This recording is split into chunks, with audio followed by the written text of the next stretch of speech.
Good morning बच्चों, welcome to online classes. हम आज द्वितीय पाठ नय ग्रोध वृक्ष समझ रहे हैं। इस पाठ का नाम नय ग्रोध वृक्ष यानी बरगद का पेड़। ठीक है, ये देखिए पिंक बॉक्स में पहले इसे समझ लेते हैं हम। प्रकृति एव पर्यावरणमस्ति, प्रकृति ही पर्यावरण है। तस्याः असंतुलनमेव पर्यावरणस्य विनाशकारणम्, उसका असंतुलन ही पर्यावरण के विनाश का कारण है ना। अगर प्रकृति सही नहीं होगी तो पर्यावरण का विनाश हो जाएगा। पर्यावरण शब्दः परिधन आवरणम् इत्यमयोः पदयोः सम्मेलनेन निष्पन्न भवति। पर्यावरण शब्द परिधन आवरण इन दो पदों से मिलकर बना है। अस्यार्थ अस्मान् परितः स्थितम् आवरणम् एव पर्यावरणम्, इसीलिए हमारे चारों ओर स्थित आवरण ही पर्यावरण है। ठीक है, हमारे चारों ओर जो स्थित आवरण है उसी को पर्यावरण कहा जाता है। पर्यावरण रक्षणेन उत्पन्नः याः समस्याः सन्ति तासु ओजोन परतम् इत्यस्य संरक्षणम् एका प्रमुख समस्या। पर्यावरण के नष्ट होने से उत्पन्न जो समस्या होती है उसमें ओजोन परत का क्षरण एक प्रमुख समस्या है। मतलब ओजोन परत की जो समस्या उसे प्रमुख समस्या बताया गया है। अस्याः प्रमुखम कारणम वनानां व्यापक रूपेण नाशः अपि अस्ति। इसका प्रमुख कारण वनों की तेजी से कटाई। ये देखिए, आपको पता है कि पेड़ों की कटाई अत्यधिक हो रही है, तो इसकी समस्या यही है कि पेड़ों की कटाई बहुत ज़्यादा हो रही है। संस्कृत साहित्ये तु प्राचीन कालादेव पर्यावरण रक्षणं प्रति जागरूकता दृश्यते।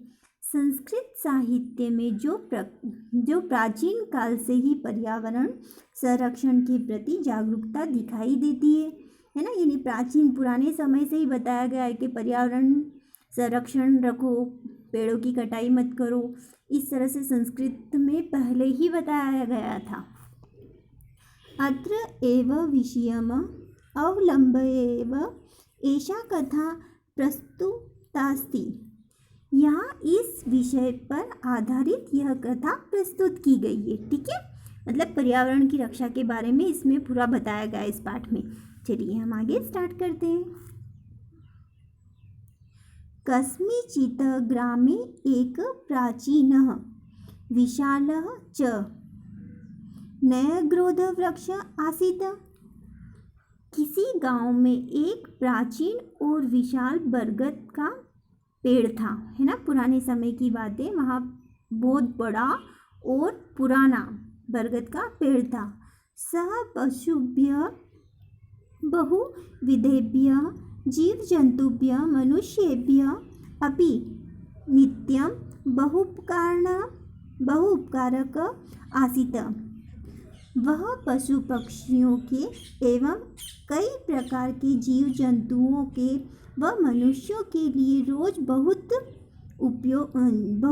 उपकार करने वाला था। मतलब वो जो बरगद का पेड़ था ना, सब पे उपकार करता। पशु पक्षी जीव जंतु मनुष्य सब पे वो पेड़ उपकार करता था। पथिकाः तस्य वृक्षस्य छायायां पाथेयं भक्षित्वा मार्गयास्य परिहरन्ति स्म। राहगीर उस वृक्ष की छाया में बैठकर रास्ते का भोजन खाकर अपनी थकान को मिटाते थे। ठीक है, उस पेड़ के नीचे वहाँ बैठते थे और अपनी थकान को दूर करते थे, अपना भोजन खाते थे। वृक्ष छायार्थ वृक्षमिमम् आश्रयन्ति सम। पशु छाया के लिए वृक्ष की सहारा लेते थे, यानी उस पेड़ के सहारे ही वो पशु भी बैठते थे। पक्षिणः तस्य शाखासु निडानि विरचय वसन्ति स्म। पक्षी उसकी शाखाओं पर घोंसले बनाकर रहते थे। पेड़ की शाखा पर घोंसले आज भी बनते हैं, पता है ना आपको। सर्वश्च तत्र येषु वल्मीकेषु वासं कुर्वन्ति स्म। और सांप वहीं बने बिलों में निवास करते थे। पेड़ की जो बिल बनाते हैं वहाँ पर रहते हैं, है ना। सांप भी वहीं निवास करते हैं। एव स वृक्ष सर्वप्रिय सर्वहित सर्वप्रेक्षितः च आसीत्। इस प्रकार वृक्ष सबका प्रिय एवं सबका भला करने वाला उपकारी वृक्ष था, इसीलिए सब उसे चाहते थे, है ना। पेड़ सबका भला करता था। तस्य नयग्रोध वृक्षस्य शाखायाम एकः काकः बहुकालान्तरं वसनानि सीत, है ना। उस समय जो है उसके बाद बताया जाता है कि उस बरगद के पेड़ की शाखा पर एक कौवा बहुत दिनों से रह रहा था, बहुत समय से वह कौवा वहाँ पर रह रहा था। कस्मिंश्चित् दिने स वायसः किमपि सम्रणन इतस्ततः दृष्ट्वा एवम् ऊचे अर्टतः हे बन्धु श्रूयतां मे वचन। तो वो बहुत समय से वो पक्षी जो है ना कौवा उस पेड़ पर बहुत समय से रह रहा था। तो किसी दिन वह कौवा कुछ याद करते हुए इधर उधर देखकर जोर जोर से रटने लगा, जोर जोर से चिल्लाने लगा, है ना। क्या बोलता है वो, हे बंधुओं सुनो सुनो, मेरी बात को सुनो, इस तरह से वो चिल्लाने लगता है। अहम अस्मिन् वृक्षे चिरात वसामि, है नी, मेरी बात सुनो, मैं इस पेड़ पर लंबे समय से रह रहा हूँ, बहुत समय से, मतलब मैं इस पेड़ पर रह रहा हूँ। अतः अस्योपरि ममेव अधिकार वर्तते, इसीलिए इस पेड़ पर मेरा अधिकार है। इस तरह से वो बोलने लगता है। अयम मदीय वृक्ष इति काकस्य ध्वनि क्रमेण अंतरिक्षं स्पर्शतः। तो इस तरह मतलब वो बोलने लगता है, और यह पेड़ मेरा है, मैं इस पर लंबे समय से रह रहा हूँ। इस प्रकार कौवे की आवाज़ आकाश को छूने लगती है, यानी जोर जोर से जब वो चिल्लाता है तो वो तीखी आवाज़ रहती है। आपको पता है ना कौवे की आवाज़ कितनी कर्कश रहती है, मतलब बहुत तीखी रहती है, तो वो आकाश को भी छूने लग जाती है उसकी आवाज़। काकस्य रटन श्रुत्वा वृक्षस्य समीपे चरन्तं वृक्षाग्रे दर्यमाना वृक्षस्य कोटरेषु निवसन्तश्च सर्वे प्राणिनः पशवः पक्षिणः सर्पश्च समायाता।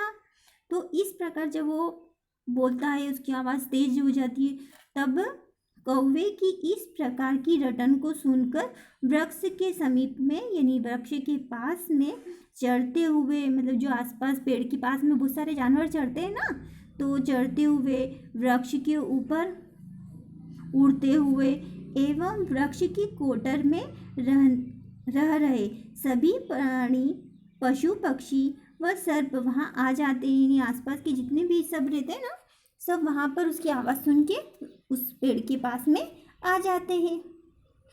येषां मध्ये प्रथमः सर्पः फटाटोपं कुर्वन्नः न्यग्रदत् पितामहः नाम कालादपि अहम् अत्रैव निवसामि अतो अयं वृक्षः मध्य एव इति।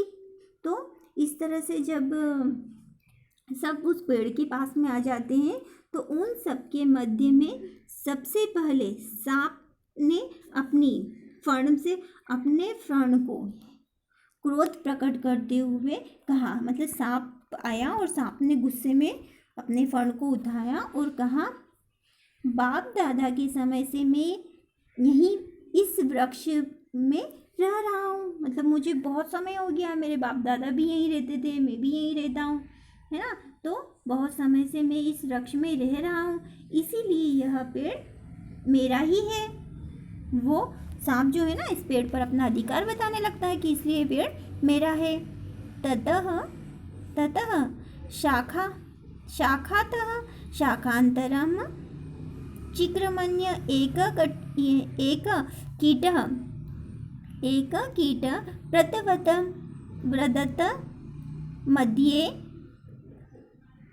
अभ्रकेह साधुम अहम बहु वृक्षेभ्यः अत्रैव उषितवानस्मि। तो इस तरह से जो है सभी शाखा पर घूमकर, शाखा जो है ना पेड़ की शाखा रहती है ना, तो उसके बारे में बताया कि तभी शाखा पर घूमकर एक कीड़े ने जवाब दिया। एक छोटा सा कीड़ा भी रहता है उस शाखा पर, तो उसने जवाब दिया, उसने कहा कि मेरे पुत्रों के साथ मैं बहुत वर्षों से यहीं पे रह रहा हूँ। मेरे पुत्रों का जन्म भी इसी पेड़ पर हुआ है, तो मेरे पुत्र अब तो बड़े हो गए हैं, तो मैं भी इस पेड़ पर ही रह रहा हूँ। अतो अयम वृक्षमेव इति, इसलिए तो ये पेड़, इस पर मेरा अधिकार होना चाहिए, है ना, क्योंकि मेरे पुत्रों ने यहीं पे जन्म लिया है, मेरे बच्चों ने इस पेड़ पर जन्म लिया है, अब वो बड़े हो गए हैं, इसलिए ये पेड़ तो मेरा होना चाहिए। इस तरह से वो कीड़ा भी उस पर अपना अधिकार बताने लगा।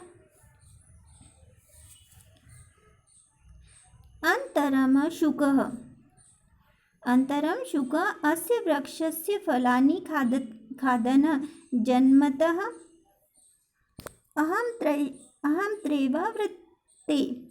तो शुक यानी तोता, तो बाद में तोता बोला, वहाँ पर एक तोता भी था, तो उसने बोला, इस पेड़ के फलों को मैं जन्म से खा रहा हूँ, मतलब हमेशा मैंने इस पेड़ के फलों को खाकर ही मैं बड़ा हुआ हूँ, जन्म से खा रहा हूँ।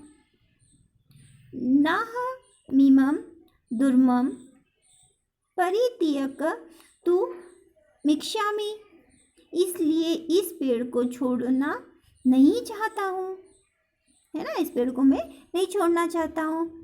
मध्य एवायम नैग्रोध वृक्ष इति उच्चे अभ्रमणम, तो इसलिए मैं इस पेड़ को नहीं छोड़ना चाहता हूँ, यह बरगद का पेड़ मेरा ही है, क्योंकि मैं इन पेड़ों के फलों को खाकर ही बड़ा हुआ हूँ। ततश्च तत्रतया अपरिमिता कृतयः कीटाश्च अयं तरु सम अस्मदीय एव इत्युक्त्वा वृक्षशयो परि स्वयं अधिकारः घोष्यन् विचित्रतरं कोलाहलं कुर्वन्। तो इस तरह से जो है अकुर्वनवम, तो इस तरह सभी उस पेड़ पर अपना अपना अधिकार जमाने लग जाते हैं। तो तोता भी बोलता है कि ये पेड़ तो मेरा है। फिर वहाँ एकत्रित ढेर सारे कीड़े जो थे ना, कहने लगते हैं कि यह पेड़ हमारा है, सब अपना अपना अधिकार जमाते हैं कि ये पेड़ मेरा है, ये पेड़ मेरा है। इस तरह अपनी अपनी अधिकार जताते हुए वे विचित्र शोर करने लगते, ज़ोर ज़ोर से आवाज़ करने लगते हैं। ठीक है, आज के लिए इतना ही, आगे का पार्ट मैं अगली वीडियो में समझाऊंगी। ओके।